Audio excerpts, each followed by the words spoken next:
देखिए, शुक्र अल्हम्दुलिल्लाह। इलेक्शन का डेट यहाँ का भी फिक्स हुआ, नोटिफिकेशन निकल आई है। तो हम लोगों के पास जा रहे हैं जो असली डेमोक्रेसी में सरदार होते हैं, वही लोगों को चुनते हैं अपने वोट से। गुजारिश कर रहे हैं हम अपनी पास्ट परफॉर्मेंस पे और जो हमने खिदमत लोगों की 2019 से की है उसके बेसिस पे। आपको मालूम है कि मैं और मेरी जमात, अपनी पार्टी वाहिद जमात है जिन्होंने 2019 5 अगस्त के बाद सामने आके ज़मीनों का तहफ़्फ़ुज़ और नौकरियों का तहफ़्फ़ुज़ कराया। इतने सारे मसले हैं, 3-3.5 हज़ार लोगों को रहा करवाया।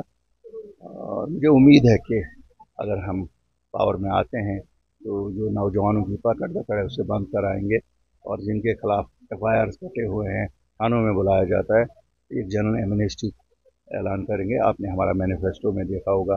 फ्री पावर हम दे रहे हैं, 300 यूनिट गर्मियों में, 500 यूनिट सर्दियों में। Old age pension, window pension हम 1,000 रुपये से 5,000 रुपया करने जा रहे हैं। 2 लाख सरकारी नौकरियां, और जो अनएम्प्लॉयड ग्रेजुएट्स हैं या पढ़े हुए लोग हैं, बच्चे और बच्चियां, उन सबको हम स्टेपन देने की अपने मैनिफेस्टो में वादा बंद है। देखिए, हम तो किसी अलायंस में हैं नहीं, न हम किसी पार्टी को सपोर्ट कर रहे हैं, न किसी पार्टी से हम सपोर्ट ले रहे हैं।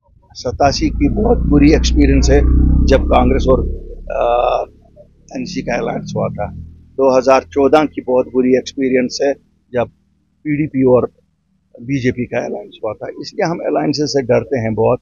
अलायंसेस का जम्मू कश्मीर में लोगों पे बहुत बुरा असर पड़ता है, क्यों अलायंसेस से इन जमातों को लगता है कि वो कत्रो बतर कर सकते हैं लोगों के मफादात का, लोगों के एहसासात का, लोगों के जज्बात का। अगर हम आज देखें जो हमारे नौजवान जेलों में हैं, या जो हमारे नौजवान इस वक्त थानों के चक्कर काट रहे हैं, या जिनकी वेरिफिकेशन बंद है, या जिनकी पासपोर्ट नहीं जुड़ा हुए हैं, FIR किसने काटे हैं?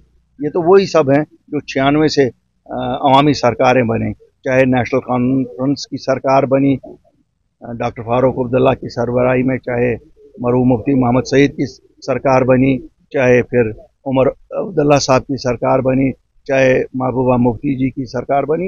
ये FIR तो वही हैं।